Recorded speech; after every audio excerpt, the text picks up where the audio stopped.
Tēnā koutou katoa, no mai, haere mai. Welcome to this second digital hui organised by PANNZ and Auckland Live. Welcome to those watching on Facebook Live. Welcome to those watching on YouTube and to those who might be watching this in the future. To lead us into our karakia to start, I thought we could all do 3 breaths together. We may be slight, just do 3 deep breaths together to take us into our karakia. Breathing in and out. In and out. In and out.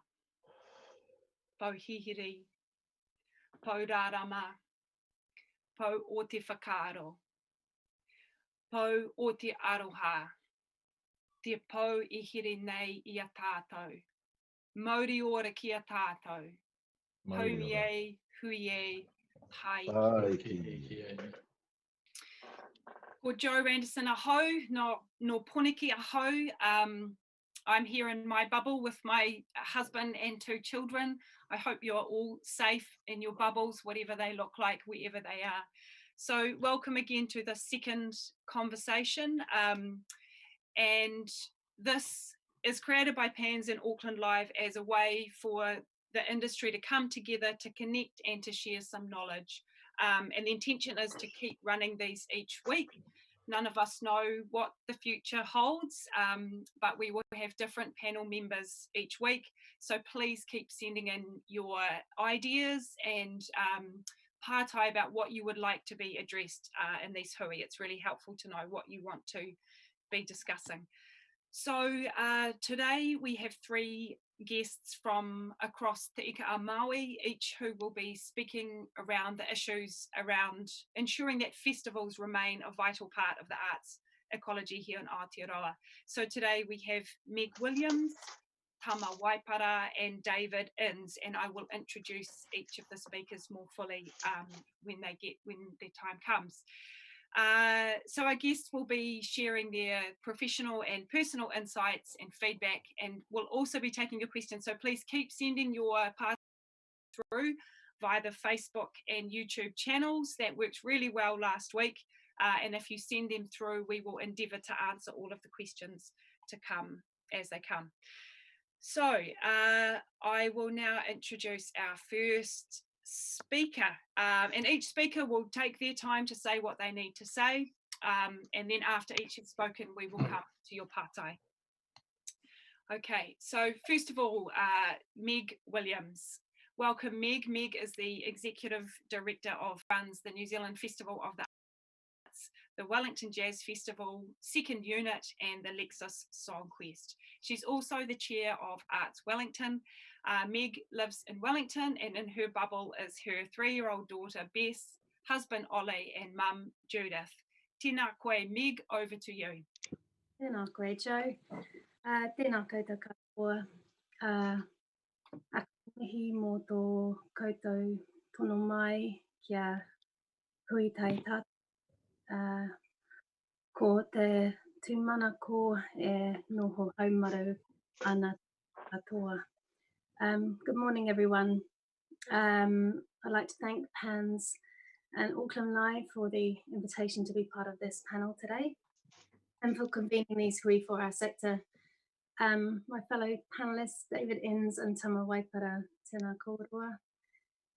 Everyone on the live stream, I hope you're well. I hope that your families are well and that your organisations are doing as well as can be expected in this really troubled time. And a quick acknowledgement of our essential workers who are out there working so that we are able to stay safe here in our bubbles.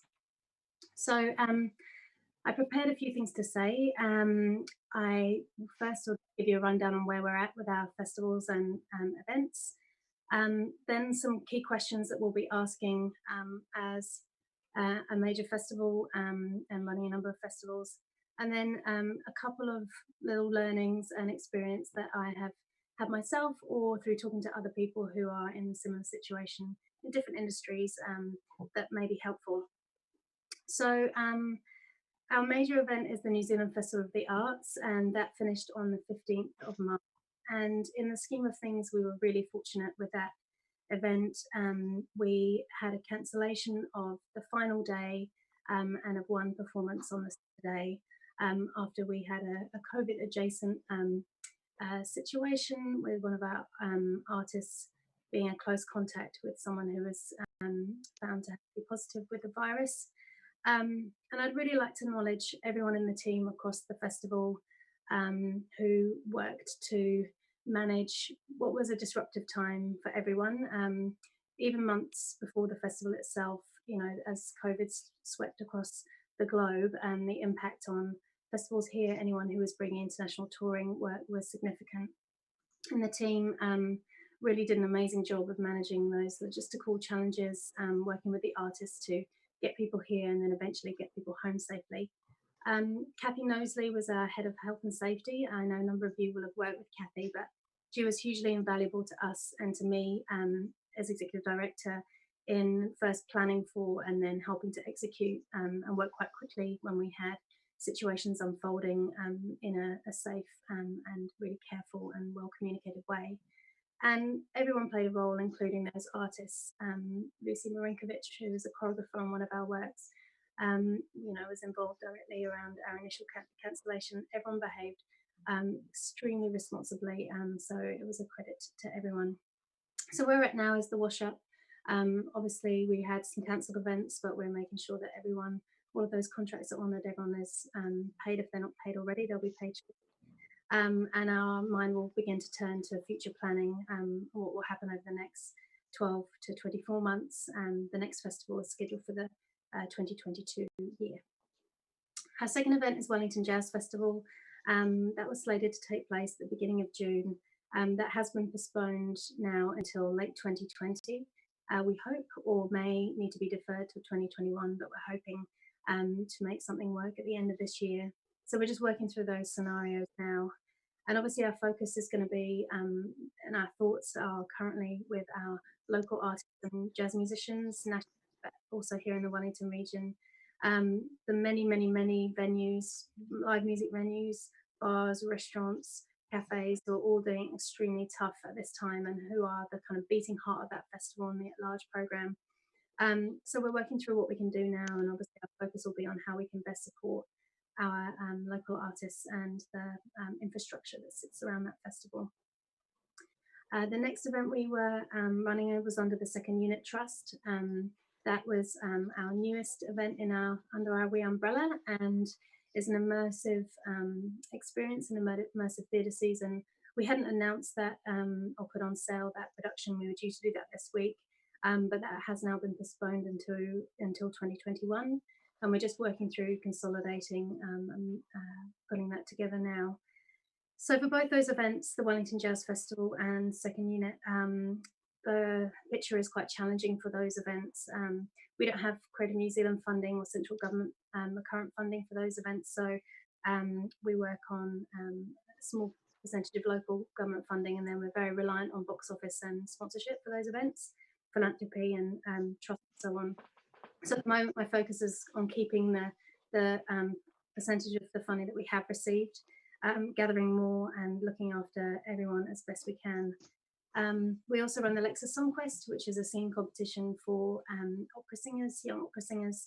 That was due to, the application process was open, due to close at the end of March. That's on pause at the moment, and it looks likely that will be postponed. We're just working through that at the moment, but certainly the applications have paused, and that event would have taken place up in Auckland, the live grand final in August time.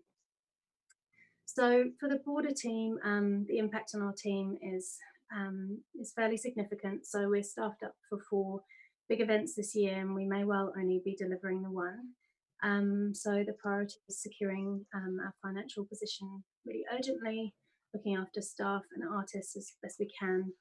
So we're being guided by kindness and fairness, contracts and financial prudence, and trying to get the best balance of all of those. So what happens next? Well, probably most people might be interested in New Zealand Festival of the Arts. That's certainly by far the largest event in our in our suite of events. So we're at the moment, we've kind of quickly done a quick re-strategize, and we're working through 2 phases at the moment across the company. So the first, phase 1, is crisis management and consolidation, which is really about making sure that we close off what we need to close off well. We do all of our postponements. We figure out ourselves financially to make sure that we are in a good shape for phase 2, which is going to be around leadership and innovation, and how do we help play our role in the sector to help us weather this, and then hopefully emerge from this really challenging time. And I guess the purpose of having those 2 phases is also to acknowledge that we do need to still spend some time in the first phase, and making sure that we do that work well, because it will set us up to be able to deliver the second phase more strongly. So what we're starting to look at now for that phase 2 is what kind of questions do we need to be asking of ourselves, and what conversations do we need to get started on. It's fair to say that we have the questions now, we really don't have the answers. And I guess many people are in exactly the same position. It's such a unusual time, and it's a rapidly changing time. And one of the hard things is to know, when to make calls on certain things when the future is very uncertain indeed. So some of the questions we're going to be asking are, how do we best support Māori, Pacific and other New Zealand artists and arts workers, particularly the independent sector and those. How do we work better as a whole ecosystem? And I think that this is going to be really important for everyone. We had a certain framework that we were all operating in, where people fit into parts of the ecosystem in a certain way. That's all kind of going to come together, and then will re-emerge. And I think one of the things that we need to be adopting now is kind of radical transparency around that planning, and so that we can make sure, particularly the larger organisations, need to be really mindful of the fact wherever we plonk ourselves can have a knock-on impact, and wherever we put our support can also have a significant impact. So I think part of this is about how we all work together, and about what our planning is, and figure out how we can make sure that we're adding the most value across the sector. I think planning is also going to take a lot longer. Things will take more time to have those conversations, to figure out different ways of working. And I guess that's something that we're kind of open to, and making sure that we play a key role in that as much as it's appropriate for us to.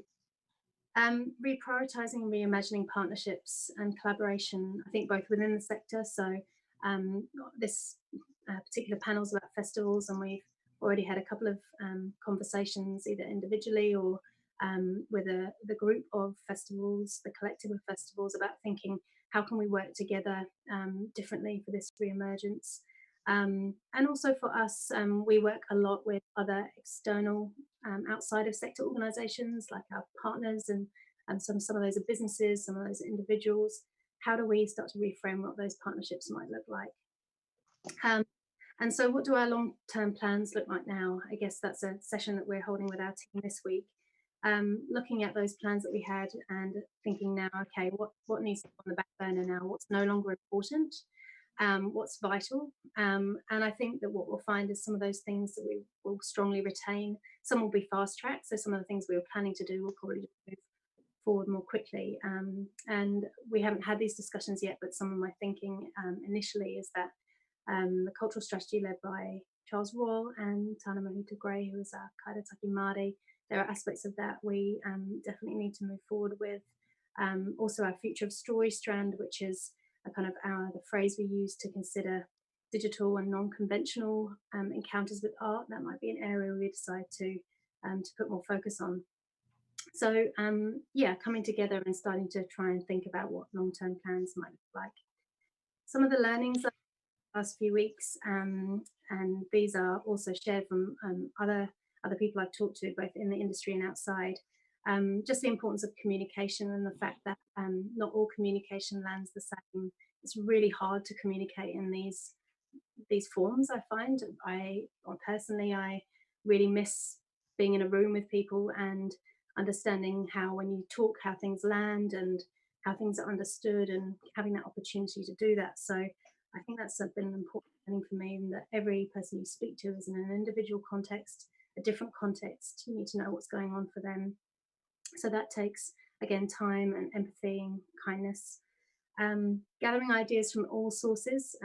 No one knows how to operate in a pandemic, so we're in completely uncharted waters. So I've been doing a lot of reading across the sector, and then outside of that to try and see what people are beginning to test and what works. And then giving ourselves permission to not know what's going to happen next as well. So obviously we need to plan, but probably what we need to do is at the moment make a plan for how we're going to plan. So what I mean by that is deciding not what we're going to do necessarily, but when we're going to make the calls about what we will do, and when we're going to have enough insight to be able to make those decisions sensibly. And I think if you can communicate when you're going to make decisions internally or to your stakeholders, then that's really helpful. And I think we learned that through some of CNZ's communication around their funding, to know like this is when you'll find out about this, and you'll find out about that. And in a time where there's a huge amount of uncertainty, then having at least some of those pillars in place can be very helpful. So I guess for festivals, it's about drop dead dates. At what date do we decide that we can proceed with Plan A? At what date do we decide we can proceed with Plan B? I'm also the chair of Arts Wellington, so what we're focused on is on a short term. We've obviously we've been working with Creative New Zealand and central government, but we're more prioritised right now and talking to local government around their policies and support, particularly around trusts and foundations. I know from my organisation, we're a big proportion of our revenue comes from trusts like the New Zealand Community Trust, the Lion Foundation, other arts, other communities like that who have currently frozen their funding. So we want to get a picture of what that's going to look like, how long is that freeze going to last for, and what's the long-term impact, because it could be significant for us. And then also starting to think about long-term, the medium to long-term for central government. What are the bigger issues that we need to begin to advocate for? Very much for listening, and I'm happy to answer any. Kia ora, Meg, thank you. And that's great to hear you sharing some of the difficulties, but the positive stories as well of how people have pulled together at the end of your festival. And thank you for framing some of those questions that you're working through as well. Communication does definitely seem like a big one for all of us. And when you talk about us trying to work together to build that whole ecology, I mean, that's something we should be doing anyway, but there's a real increased need for it at this time. So thank you, Meg. And please, as Meg said, if you have questions, feed them through and they will come through to us on our document of Pātai. And now let's move along, up or down the island, depending how you call it. We are going to now welcome Tama Waipara, who is the Chief Executive and Artistic Director of Te Tairāwhiti Arts Festival in Gisborne. The festival had its first outing in October 2019, and Tama is also a well-known musician, composer and performer. Welcome, Tama, tēnā koe. Tēnā koe, Joe. Tēnā tātou te rōpū nei, ngā pūkenga o te ahurei. Ko ai au, ko Manuaru te maunga, ko te ara i te aua, ko Ruapani, Rongowhakaata, Ngāti, Porou, o Kuiwi, ko ngai tāwhiri, ngai te kite, ngā hapū, ko Tama Waipara tōku ingoa. Nō reira, tēnei te mihi kua hui mai nei tēnei wā. So just thank you for that lovely intro, Joe, and for your mihi karakia to kick us off. And tēnā kōrua, David, Meg. Yeah, so our festival's a baby in that sense of the word. We had our first one last year. But what's sort of not shifted too much for us is that the current situation, I suppose, reaffirms our kaupapa, which is really simple. We're of the place and its people. We're arts-led and we're a platform for connection. And so, you know, our artists are predominantly local, widely Aotearoa based. We had a large proportion who are Māori and Pasifika, with some international connections as well. So in that sense, this current situation we're in doesn't really change the nature or shape of who our festival is. We are set for our second festival in October, and whether or not we proceed in the scale and shape and form that we did last year is probably the most significant change for us. But the kaupapa remains the same. I think, like many of our other regional festivals who were due to occur either recently or coming up in the near future, we're very much focused on understanding what the frame of that environment will be. Meg talked earlier about a matrix of level-based expressions, I suppose, of what business as usual looks like if you're at level 0, and conversely where we are now at level 4. So we're working hard to understand how our kaupapa is expressed at all those different levels. Some things remain completely unchanged, and others, particularly obviously those around venues and live performance and gatherings, who knows what they'll look like in October. Our primary focus has really just been making sure our staff and our team are looked after, that our contracts are secure, I suppose, which in this current climate of do I have a job, do I have kai, do I have money coming in, is a primary concern, and one I know that many of the other festival directors and organisations would share. I suppose we're in scale, we're much smaller anyway, so we're both based inside a community. Te Tairāwhiti stretches, you know, from in one sense from Wairua and Te Mahia right around the coast, and last year our festival went from Rongowhakaata to Muriwai, which is a distance of about 248 kilometres. So when you're not moving about physically, it presents all sorts of possibilities virtually.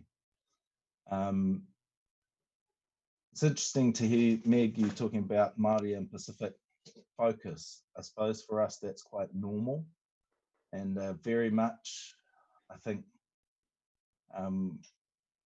you know, I believe in the old adage, if you can't see it, you can't be it.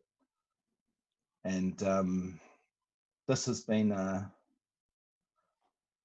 quite devastating time for Māori and Pacific artists in general, many of whom don't have recurring funding or large infrastructure. I mean, we're okay, but many aren't. And so when you're in a sort of industry that's in flux on a constant basis, and you're trying to put pie on your table and work in venues and festivals, it's quite a bracing reality when those avenues are drying up or being paused or being reviewed. So yeah, my thoughts go out to our te iwi whānui, who are doing it hard, and simultaneously who are providing the innovation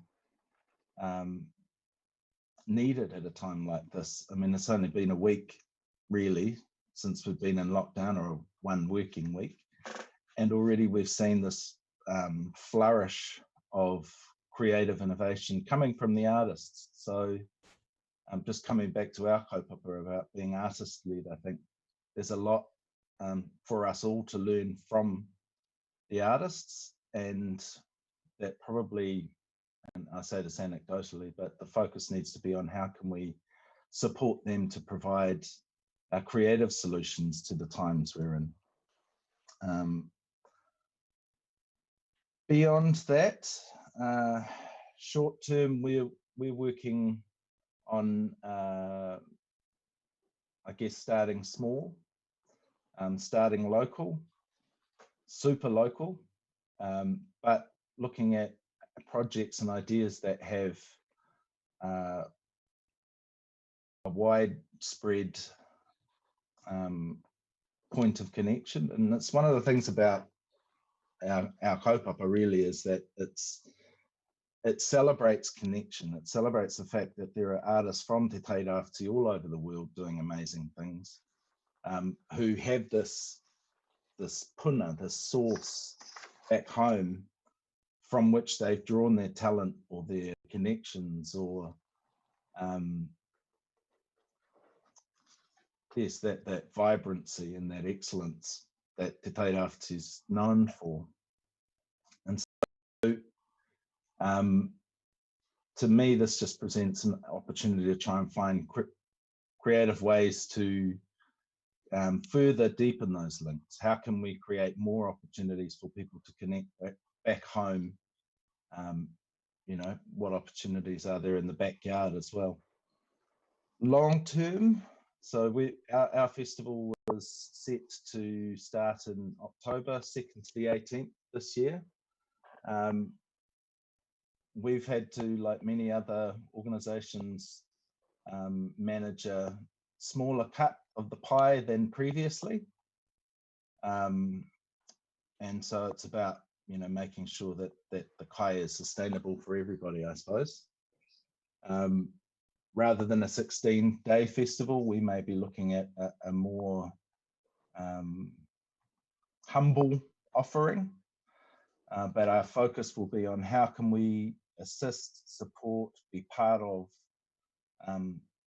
the haukainga connection and need for recovery. So I suppose Te Tairāwhiti, we have this relationship with light.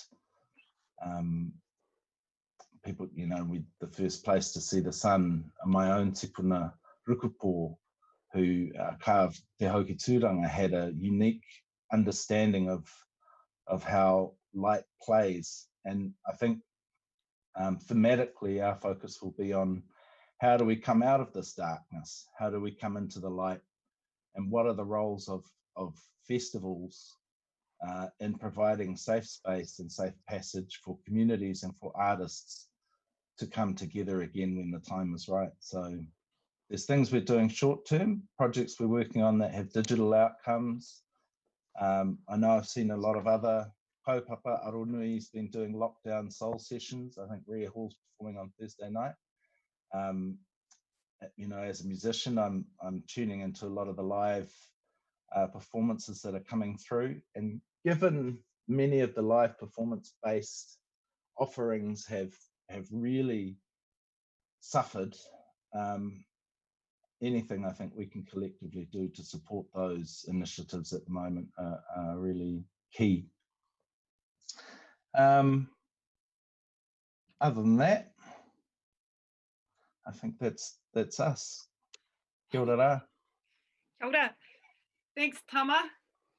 I love this question that you just framed about how do we come out of this darkness, and that was what I was thinking when you were talking about light as well, is what is our relation to the light or lack that we feel around us at this current time.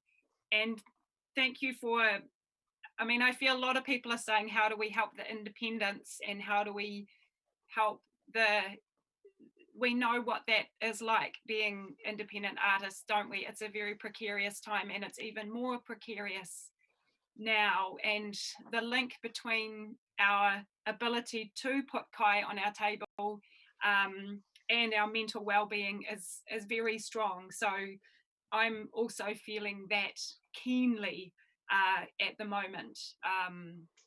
Yeah, the increased precarity that our independents are in, and thank you for raising those questions. And I'm just checking, we haven't had any questions come in yet, but please feel free to send them. Also, if people are just wanting to listen today, that is absolutely fine. It's about being together and trying to work through these issues that we have together. So thank you, Tama. Let's move on to our third speaker, David Innes. So David is the Chief Executive of Auckland Arts Festival. He's been at the festival for 11 years. Prior to that, he was Chief Executive of the New Zealand International Arts Festival. And when border control measures and mass gathering limitations were announced due to COVID, Auckland Arts Festival was on day 5 of the 2020 festival. 3 days later, the festival ended with more than 80 shows and events cancelled and hundreds of international and New Zealand artists and crew to get home. I'm only smiling, David, because I can only begin to imagine how difficult the last few weeks have been for you. So we welcome you, David. Tēnā koe, over to you. Tēnā koutou katoa, ko Taranaki te Monga, te Hawa, ko Tatarano te Iwi, ko Dalgety Innes te Hapo, ko Thomas Hickman te Rangatira, ko David Innes tuku ingoa, nō reira, tēnā koutou katoa. Great to be joining you all today, and greetings to both Tama and Meg. We were on a call at the festivals the other day, and it's great to have this conversation ongoing. Thank you, Joe, PANNZ and Auckland Live for making this happen. To give a brief summary of what happened, thanks, Joe, in terms of us shutting down. We did open as planned on the 11th, and we had 2,000 people join us in the Square for Theatre, which was our big free outdoor concert for our Māori. And that was a stunning way to kick off the festival. COVID-19 was already in the wings for us. Some of you may have been aware that we lost our very big show, Clusters Ons, which has been in the domain because of COVID-19 effects some weeks before, when the shipping routes and international freight routes all changed and we couldn't actually get the show here. So we had COVID-19 in our mind as we went into the festival, and with our comms team working on our crisis management plan for that. So in a way, we were slightly ahead of the game by the time we opened. In saying that though, we got 7 days up, some fantastic work. Theatre, as I mentioned, of Holly Smith and Kappa Group. We got Snow White from the international market up, fantastic season of Black Ties with Bill Bidgery and Whareia Theatre, the Los Angeles Master Chorale, which was just stunning with the Alagrame. We even got our Limbo and Hinge Circus up. We got 8 shows of that in. And then we finished with something very, very special for our last show, which was Kapua Kawaiata, the Songs of Darkness, which I hope we can bring back and kick off our future with across many festivals in this country. Kia ora Tama for the creative direction and the concept on that one. So, as Joe mentioned, 80 shows got cancelled and we got them home. It was heartbreaking not to have those shows, and we're very aware of the uncertainty the artists and the arts companies are now facing worldwide as the performing arts, I guess, and everything but online has shut down and compacted. I'm in conversation with many of my colleagues internationally, and you know, it's a picture that's going to have a long tail. The speed at which the levels changed meant we had to move very quickly. We went from 0 to 4. At the forefront of everything we thought about was our welfare of our artists, our staff, our contractors, and our public. And I just have to acknowledge our staff and our team, and in fact our audiences and our artists, about how everyone was positive in such a dark time. You know, we never had one gristle about anything from anybody. Just great aroha and feedback. And our team worked solidly through to get the Spiegel tent down, which was in Aotea Square, just before level 4 kicked in formally. We kept close communication with our venues, and I particularly like to acknowledge the support of Auckland Live and the Waterfront Theatre and Kew, who work with us closely on many levels. It's a true sector approach and something that I think will benefit us going forward as we re-emerge and come back into the live performance market. For us, the international borders closing prioritised our workload. We had 200 plus artists to get home. We're thrilled that we got every one of them home to their family and whānau, to all corners of the world, despite changing routes, changing airlines, changing schedules. And our head of sound, Sandy, got out on with his family and wee baby on Saturday on the Lufthansa flight. So most of our team are now back where they belong in their home countries. We have a lot to do to wrap up 2020. It's only a week since we would have finished if we got to the end. And so the staff are all working at home on task, working through accounts and debriefings and reports, and our freight's on its way back to where it all came from. Staff have been a priority, and I'd particularly like to acknowledge our production staff and the technicians who work in this freelance world. A lot of our staff would have been heading up to Edinburgh this week to work on the festival there, a tradition that's gone on for 30 years. That's all been cancelled. So for us, one of the big things we need to make sure is that we maintain capability in this period and a skilled workforce, both in the artist side and the production side and the marketing and the admin, because all those aspects work together to make what is a festival and make the arts in general. There's no doubt numerous challenges in the unknown times ahead, and it's clear that in level 3 we can't gather audiences that we have. Having gone from 0 to 4, we saw the effects of this, but going from 4 back to 0 is going to be a very different game. But as an industry and festival sector, I believe, and as Kiwis, we're nimble and adept at taking the opportunities that can arise from this. For Auckland Arts Festival, we're going to continue working towards the festival in March 21, with a focus on supporting Aotearoa artists, the wider NZ arts sector, and developing new audiences and great appreciation for New Zealand work within the festival. With the borders closed, this gives us an opportunity to refocus in that area for 21 and then to build from that again as we go to 22. We had some great successes in 2020, Black Ties, Kapokawa Ata, Upu, Tira, Black Glover, among others, which all attracted great audiences. So the base is there to grow that again in 21. Artistic Director Shane McCullough, who's joined us, I'm sure somewhere on the line here, alongside the executive team, myself and the Trust Board, are looking at new and innovative ways to present the future festivals. There's no doubt things will be different, but at the fore will be our partnership with artists, our venues, our colleagues across the whole community and across the whole country. We remain very committed to the future development of New Zealand's vibrant arts sector. And in the next few weeks, we'll be going out to artists as a call for ideas, seeking ideas for the festival in 21. More on that shortly. We believe festivals can play a leadership role. We're a multifaceted organisations, and like Meg and Tama, we're here to help and take the industry forward. Kia ora. Kia ora. Kia ora. Thanks, David. And well done on managing to get your people safely back to where they needed to get to. There's been a couple of questions come in, so I might start to move to the questions that we're getting. Once again, thank you to David, Tama and Meg for sharing your initial thoughts, and please feel free to speak to each other during these questions as well. So there's a couple of questions that have come in around audiences in particular. So I'll just read them out. Understandably, most of the focus so far has been on our staff and our artists, but keen to hear panelists' thoughts on their audiences. Even once alert levels are reduced, do you think, panel, that public confidence in attending venues will recover to a point that will make events and performances viable this year? And I'll just add a second part to that question that's come in. How might festivals contribute to helping our audiences get to the point where they feel comfortable attending performance and events again? Over to you, panel. I'll jump in here, Joe. Yep.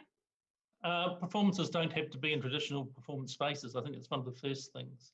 While we want to use those spaces, I think we can create spaces either outdoors or within community where people feel safe and secure. Performances don't have to be for large groups. We can distance ourselves in how we do our work and performances. So I think it's being flexible and understanding where the work would take place and how it would take place. There's certainly a big opportunity, I guess, in the visual arts world, and I think of the digital screen and in fact the wrap around the Aotea Centre at the moment in terms of spaces where art can be put without having to be in close proximity, so we can still distancing. Thank you. Tama or Meg, do you want to add in? Well, I suppose the first part of that maybe is who are our audiences? And, you know, we have a demographic split in our region, which has quite a balanced number of Māori tūpākehā on one hand, but quite an imbalance in the prosperity and well-being of those groups of people, and not to mention everyone outside of that. So access, I think, is still an issue, has been an issue in our industry for some time. I mean, by contrast, our festival last year had an average ticket price of $22. I think the most expensive event was $45, but that's because $15 paid for your hangi on the end of the train trip, which David went on. Fine hangi, great train trip. Thanks to the Muriwai Marae. So I think the first thing is, you know, who are the audiences and what are their needs? And their needs are not the same. And, you know, I mean, in many ways, there are venues that have yet to be graced with, you know, people who look like me in major cities and centres anyway. So I think it really presents an opportunity for us to widen our scope of who we're working for and who we're working to. I think, yes, I agree that the nature of what venues are, and you know, I'm very aware that our venues are doing it hard, especially our you know, commercial operators who are like the local bars and who take on that gig culture, and actually, in the absence of any private funding or central government funding or even local government funding, are doing it the hardest. So in saying that there are other options for venues, I think it's about working with our venues to provide really clear comms and to actually get the message out there early on about what to expect. Which sort of sounds like a ridiculous thing to say, and such a who'd have expected that we'd be sitting here now. But yeah, so for me, it's about understanding who your community is and working to serve their needs. And then on the flip side of that, supporting those venues and spaces into which audiences can come. Also just examining what the nature of, you know, how do our remote communities do it and stay connected? All right. Thanks, Tama. Meg, do you want to add in anything? I mean, I'd agree with what both David and Tama said. I think for us, one of the things that we'll be doing is actually doing a big piece of work in terms of talking to some research, I think, around just talking to the audiences that we have currently, the audiences that we don't have currently, understanding how those habits will change. I think there's no, I was watching a movie the other night and I thought how strange it was how close everyone was, that how quickly you kind of adjust to that sense of yeah, this kind of new normal for a while. So I think it will take some time for people to adapt, and certainly it's hard to sort of crystal ball gaze around the impacts, but I think that if we get to a point where from a levels perspective the larger gatherings are, you know, government sanctioned, so there's no restriction in terms of where the recommendations are, I think there's also that thing of audience comfort. Like, it's another barrier for people, and you can have the kind of say so from a bureaucratic perspective, but you've also got to think about realistically, what if you're creating an audience experience, what does that experience feel like? And so I think that will need some thought, and I guess I also come back to that. One of the reasons I'm advocating for that openness, particularly when as Thomas said, when it comes to some of those commercial venues as well, as understanding, where they're taking, they're going to be very exposed in terms of taking new risk. Those who, have managed to weather this period, it's going to be an impact. There'll be an impact there on thinking, well, realistically, given how audience behaviour may change, you're often taking a fair risk, depending on the audience scale you're pitching for anyway. And I know, all of our artists will feel that the risk that you have on, requiring the ticketing income in there. So I think there's going to be a balance to be struck there, and I think we probably need to be really cautious. But there's also those opportunities. There's maybe a redressing of the balance where we can look at the systems that were in place and assess whether they're, they may not have been even adequate before now. And so, how can some things be improved through this situation? It reminds me of, thank you, Meg.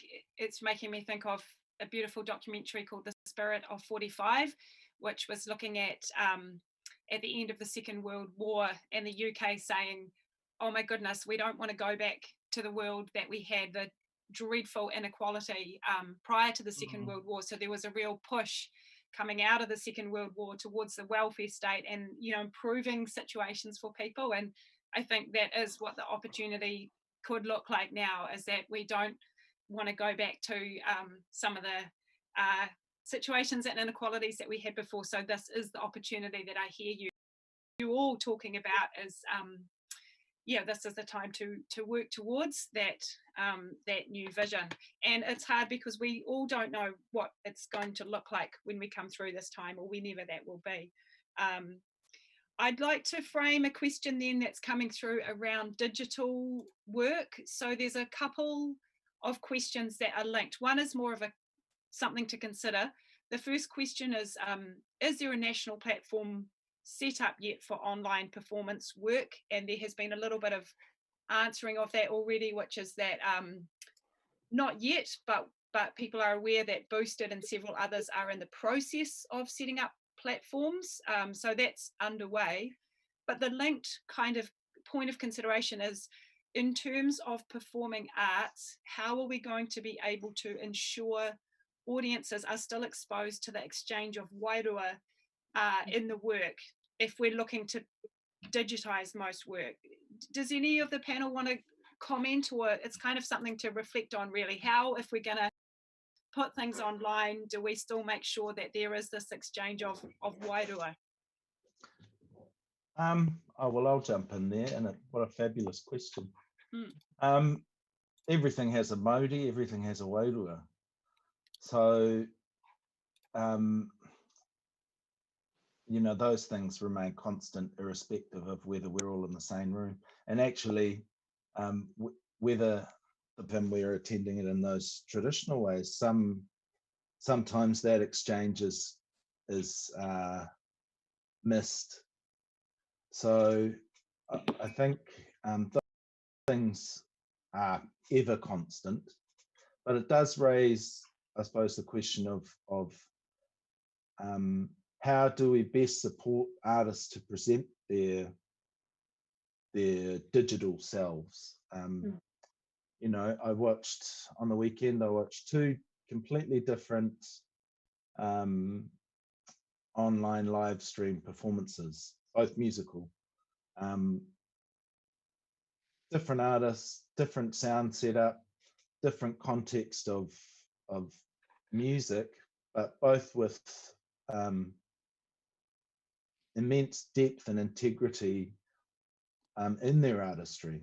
lots of things that were different. The silence in the background, the silence between songs, the conversation of the artist with, you know, the invisible audience, the engagement of response when seeing hearts flying up the screen, or comments coming in, or comments missed, or the lag in that response. Those are things we're all grappling with, but it doesn't devalue or diminish the integrity of the wairua that's being expressed. It's just, how do we best engage? I mean, you know, even this kōrero today, what people don't see is the 4 other people in the background who are making us seem much flashier than we actually are. You know, like that's our role as presenters, to take away those difficulties, and many of them are resource based. You know, if you haven't got a microphone, or if you haven't got a good set of headphones to record your songs, or to record your podcast, or if you haven't got a decent camera with decent lighting, or if you live in a room, not a house, or if, you know, there's so many resource-based and privilege-based reasons for why things might not translate. And part of our role as, I suppose, resourced organizations whose job it is to present, is to reimagine how we can best support artists' capability and ability to present their best selves. Oh, thank you.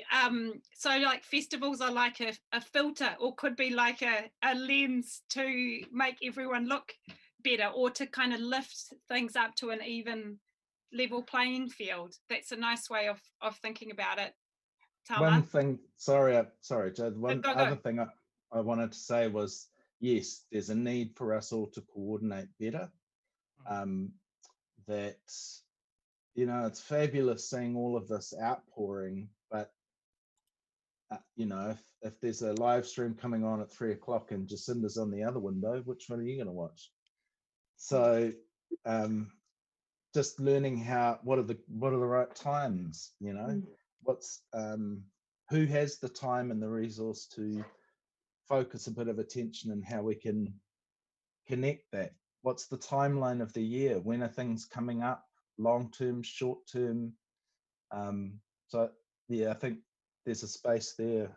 As David said earlier, Meg and I and David were all part of a hui, an online Zoom with all of the, well, not all of them, but a large number of the festivals in Aotearoa, and we're kind of loosely framed under the name huia, meaning together, as opposed to the bird. And that's a name that came from my colleague Glenys Philip Barbara when we were thinking about what is a festival. It's a place where people come together. It's a platform for connection. So we don't have a real structure. We spent a good hour only having a minute and a half or so to give our individual updates for something like 30 people on the Zoom. But just having a point of connection and a reason to connect is really more relevant and more important now than ever.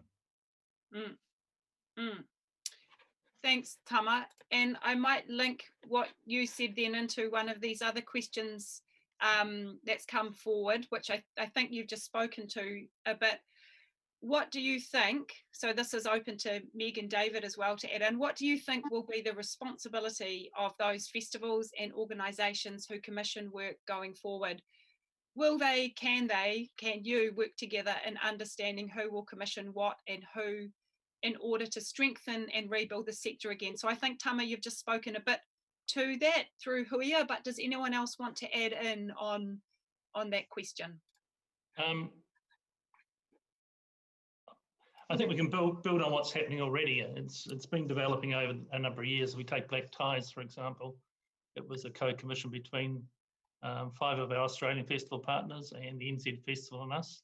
And that was worked out, I guess, through a thing called MFI in Australia. We've worked with Auckland Live, also came as a partner of that show to help put it up and work with Silo. So I think there's a pathway there, and certainly a willingness across the entire festival sector and our partners outside the sector, direct sector, including APO, ATC and Silo and those companies, Tāwhiri, Tairāwhiti, to work together definitely to make sure we're getting the best return, I guess, for artists and arts companies by working together and working out where that pattern goes. Certain works suit certain festivals. There's always different lead partners depending on what the work we're looking at. Meg? Yeah, I agree with that. I think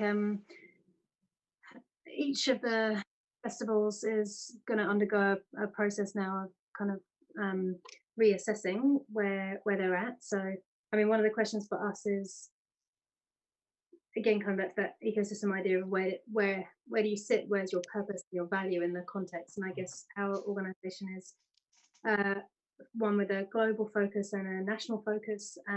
So we need to be thinking about what does that look like now? You know, how does that change?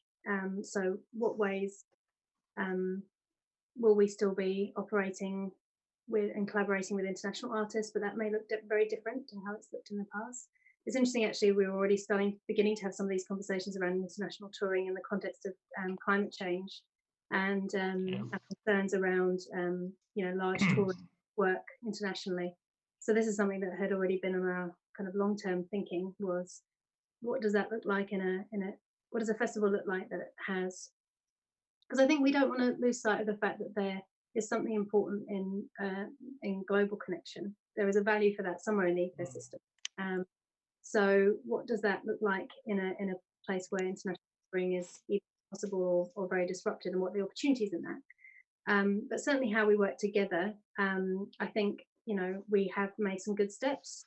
I would say we can do better too. And part of that is just about, and we need to in this situation because, we are going to be in an increasingly challenged situation. And as David said, we want to make sure that the resource that we are privileged to have is used in the most impactful way, I think, that has the best positive impact. So one of the things we've been thinking about and talking about is, yes, the funding is one aspect of what we do as a festival, but it's not the only thing that we support throughout. So, and as well as that investment in terms of commissions, what else can we be looking at through our team skill, producing technical? David has already mentioned that crew, that sort of freelance arts workers who I was talking to a stage manager the other day who's lost her their entire year's worth of related gigs. So what can we do as the festival to be thinking about for the development of work in such a way that it can be supported through by skill? Who can we bring around those projects in a way that the artist can be part of that conversation in a way that can help support it? So there's some of the things we're thinking about. And actually, back to the previous question about audience, I think the other thing that shouldn't be assumed is that there's a natural distribution available to people online. Some organisations, and that's another thing that larger organisations are privileged to have, is a distribution channel. We have databases, Facebook channels that have had years of investment into them. And so, thinking about some of those ways that we might be able to support the distribution of artist work who want to see it take place in a digital context. How can the festivals play a role in that? Because whilst we may only appear once a year or once every 2 years, our communication and those channels are actually a year-round opportunity potentially. Thanks, Meg. I might jump on to that digital question again then, since you mentioned that. A couple more questions have come through about that. I'll say them both. One is, are you all investigating a digital strategy for live performance? And I know, Meg, you mentioned that before. If yes, what are you trying to solve? What particular things are you focusing on? Or if no, why have you decided not to? It's a question wanting to know, or just curious to hear different organisations' views about the digital world, because it is a different world. And the related question is, what are your thoughts on the value of online delivery for digital audiences when there is so much art available online, free or very cheap. So what thoughts do you have about the pricing for live streaming? So does that make sense as a question? Over to you.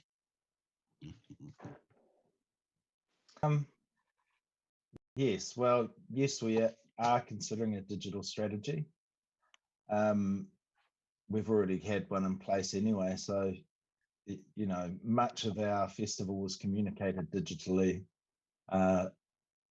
last year anyway, aside from the actual events and performances. I think also it's not about reinventing the wheel when there are already people out there with the skills and the knowledge of how to solve some of these questions. I mean, so I think it's about working smarter too, being much more transparent about how, you know, our festival industry for many, many years has been one of limited points of collaboration. So there are areas where we collaborate freely and share information willingly, and there are areas where that just hasn't occurred because, you know, people are looking after their commercial interests, or someone's trying to nab that artist before that one does, and they can only do 2 gigs in New Zealand, so they're going to go there and not there. And these are all real considerations that everyone has to, but now less so. And so we should be looking, I think, to collaborate more and just be a bit more open. I think just coming back to the discussion around climate change as well, the idea of what does a festival stand for is really central. So what are your values? What is your kaupapa? Are you just you know, a group of people with some money to put on shows, or is there something deeper than that? We spent the first 4 months of our building and establishing what our kaupapa was, and also as an organisation, and it's written into our deed, the values of manaakitanga, to aki the mana of the other person, recognising each other's intrinsic value, tukuihotanga, that our kaupapa have legacy, that they're not just sort of flash in the pan moments, that they're built for and designed by and with rangatahi and tamariki, that, you know, that we celebrate te reo Māori as a central and essential part of our kaupapa, that we tiaki te taiao, tiakina te taiao, that we care for the championing, or we champion the care of our environment. So, right. You know, are our festival events actually contributing to a positive environmental picture? Are they part of the wider ecology and, you know, the arts ecology as that exists in our communities? So I think a lot of those, while those are quite general responses, they're very, very clear in their intent. And if you have your kaupapa and your values in place, it's much easier to stay true to them. But then, yeah, you got to walk the talk. Thanks. And there has been another question too around that environmental impact, which I'll just voice at this time as well. A silver lining to this situation has been the reduction in greenhouse gas emissions. Are there therefore changes we can make following this for the good, or is it back to business as usual once we have a vaccine? I would like to add in that up at PANNZ, there were definitely, this was pre-COVID, at the Hui in Tamaki Makaurau, it was definitely being talked about as impact, the impact on the environment from extensive international travel, and director at Talanoa Mao, who was talking about flight shame. So, you know, those conversations are happening, and that's one that burns for me as a question too, is how we as festivals and organisations can hold on to that question of environmental impact as as a very important part of our kaupapa. So David or Meg, do you have any thoughts on that? I mean, I think that these are things that everyone should have, anyone who's involved in international touring, I would hope has been thinking about that. I mean, for me, it comes down to minimising harm, you know, that in the sense that festivals, you know, in some ways you think of yourselves as a platform for activity, but you're not a benign platform, you know, as is evident. You know, every choice that you make has ramifications in lots of different ways. So I think for Tāwhiri, like, we've certainly had making sure that we amplify positive impacts and reduce any potential harmful impacts, and then that's looking across all different areas, whether it's environmental, social, to ensure that, you know, you're being a positive, making a positive contribution to both what's happening in New Zealand and globally. It's been interesting with this festival. We've had our guest curator model, which has been a different way to approach how festivals created. One of the interesting things out of that is that in the instance of Randerson, for example, she was here as an international artist, but actually only brought a very small ensemble with her, and then collaborated in New Zealand quite extensively. So in terms of some of the larger events in our festival, in terms of audience size, the scale of those works were quite different. Also collaborations like we had with the National Theatre, using New Zealand cast, but that was a work and development season. Some core team from the National Theatre came over from the UK, but the bulk of the artists were cast and the musicians here in New Zealand. So I think there's new models of how those things could potentially develop too, which I think is exciting, because it also, one of the reasons that it was important for us is that it provided experiences in our festival that you couldn't experience anywhere else in the world, just by the combination of people that we had involved in those projects. So I absolutely think that the COVID impact will fast track some of the conversations that needed to happen anyway for other reasons, like climate change. And I also think gives us a really good opportunity to address those things, and because it's such a disruptive context, it kind of gives us perhaps the courage to make more radical change where perhaps we would have been limited to do that. So obviously touring is an important part of what the industry is, and who knows how that's going to shape. But I think finding new ways to work together is going to be, you know, to collaborate both internationally and nationally is going to be an important part of that. I think that's it. Yeah, let's pop in there. Certainly we're looking down that pathway of what we can do here in this part of the world, not excluding international work in the longer term, but looking at the scale of that work and the crossing over with NZ artists and our Australian colleagues in the Pacific. And that's the future, I think, of most festivals worldwide. I went to a session this year in Edinburgh, as ISPA session, where the Science Festival in Edinburgh had decided that all their programming for 22 will be either by electric train or by sea or by a means of getting there that didn't involve air miles. So be interesting to see where they take that, because in a funny way it does then separate us away from that part of the world in a live performance context, but not necessarily in a digital context. I just want to pop back to a question earlier about the digital strategy. I just pick up Tama's point that there's a whole sector out there that supports the whole arts industry, in fact, the commercial sector, who have been hugely hit by the fact that COVID-19 hit us, for example. I can't give you the numbers, but the amount of money we didn't put back into the Auckland community to those companies was pretty massive, and that's one of the really big hits that happened because those shows didn't actually arrive and go on in the end. So I just want to acknowledge the sector and the very skilled people that work there, not just across the digital space, but across lighting, sound, staging, and hope that those companies can survive this, because they're really core to what we do and to what, I guess, the events and arts sector delivers across the country.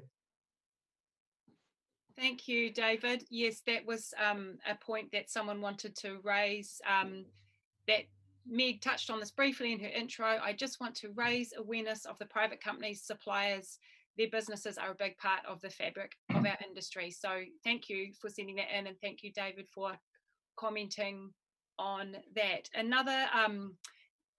Another point to consider, not so much a question, but if anyone would like to add in, someone has posted smaller festivals could be a great place to restart with smaller venue needs and smaller audiences, but with multiple opportunities for independent artists to present. Does anyone like to pick up on that? Yeah, tika tau, I agree. I think Hone Koka from Kiamo Festival said it the other day with media. George, you know, super local is a focus right now. That really doing what we can to support growth where we are is essential. Particularly when, you know, I live in Gisborne, and so many people are out of a job outside of the arts industry, you know, and what are we doing for them? What role do we have in contributing back into our local economy? I think when our festival was on last year, you know, it was quite a significant boost to the local economy at that time, and so we'll be looking to similarly do what we can to get things moving out and about. Small festivals, you know, ahakwa hiti he pounamu, like to me it's the thinking that's more important, really. What quality of thinking or clarity of kaupapa do you have, irrespective of the size and the scale of your event, that helps? You know, there's so many things that still are problematic, that were problematic before COVID-19, massive inequalities in our industry, that in many ways are exacerbated by the situation we're in now. I'm thinking of Māori and Pasifika, I'm thinking of independent artists. The gaps get even wider when you start to consider there's no safety net, there's no reserves, and it puts all the more into focus, I think, companies and large installations that do have reserves to behave appropriately and honourably, and to support their staff and their workers and their contractors, and to look at their season, because as we know, it doesn't disadvantage us necessarily to not put on events. It actually costs a lot of money to put events on. So there will be some organisations who are actually benefiting from this time, and I just really hope that the transparency of purpose and commitment, and I believe this to be true generally of our colleagues, certainly in our festival suite the other day, there was a real generosity and a lot of, I think, similarities in the way people are prioritising how they work. Super local was a big one. Kia ora, Tama. Thank you. Super local, hyper local. Yeah, I feel that when I walk around the block with my tamariki and have deeper conversations than I usually have from a safe distance with the people around us. That is one of the big opportunities that we have now. I just want to signal that we're drawing near the end of our session, so offering Meg, Tama and David, if there are any last thoughts that you want to add in, I'll come to you in a moment. I think we've covered all of the questions and points to consider that have come online, so thank you to people for sending them in. So if there's nothing else that our panel would like to say, can I ask you to if you just have any closing thoughts or any points that you want to reiterate as we wrap up our time together? Meg or David, would you like to go first? David, after you. Okay, no problem. This has been a very valuable conversation. Thank you. I think what's important going forward is that we really push for participation and involvement from community. We're a big festival, I guess, on the scale of where we sit, but equally important in our program is the work we do across Auckland, our whānui programs, touring by Black Grace this year, massive theatre out in South Auckland, and we've toured international works around those spaces too. So I think going forward, the importance of that connection with community, in whānui's case, from community, listening, developing that work alongside what we've done in the CBD before is ever more important, and connecting with our Māori, Pacifica and our Asian audiences to make the arts more accessible to more Aucklanders is really what the target is going forward. Thank you, David. Meg. Yeah, thank you very much for the opportunity to take part in this today. Yeah, I found that a really valuable time as well. Yes, we're talking at the moment about to sort of pause and listen, consider and respond, and just make sure that we tread carefully through this next wee bit, acknowledging that we might need to look at the world afresh in this new context, and continue to think about how we can make the best positive impact. And I think one of the situation is that the sector is doing a lot more talking, and I think that that can only be a good thing in terms of perhaps we can make out where some of those deficits for collaboration were in the past. Yeah. There might be an opportunity for the future. So, kia ora. Kia ora. Thank you, Meg. Tama. Kia ora anō tātou. Yeah, I think well-being is sort of central to what we have to consider, and all the facets of what that means. Whānau hapuru a iwi a rohe. You know, kindness is essential. Aroha is essential. And for many of our